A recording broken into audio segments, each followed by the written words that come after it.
Maaga nag-anunsyo ng rollback ang ilang independent oil players dahil sa patuloy na pagmura ng crudo sa world market. 50 centimos na bawas presyo sa kada litro ng gasolina at diesel ang ibibigay ng Eastern Petroleum at Sea Oil simula po bukas ng umaga. Saksi si JP Soriano.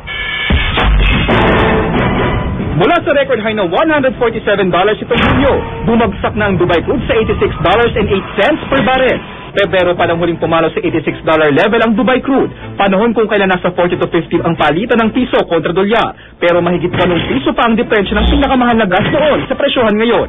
Halos 14 na piso naman ang diferensya sa diesel.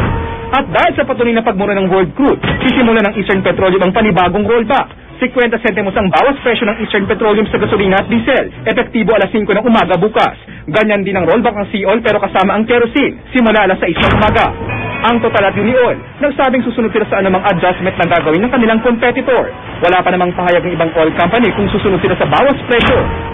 Simula nitong Agosto, umabot as 9 pesos kada litro ang nabawas sa presyo ng gasolina. 7 pesos naman ang rollback sa diesel. Nauna nang sinabi ng Department of Energy na dahil sa patuloy na pagmura ng world crude, dapat maramdaman ito sa local market. Prices have been parang on a downtrend since July. So, we would expect na ma-reflect yung drop in prices from July and August ngayong September.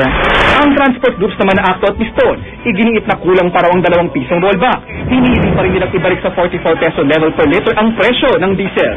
Ako si JP Soriano, ang inyong saksi.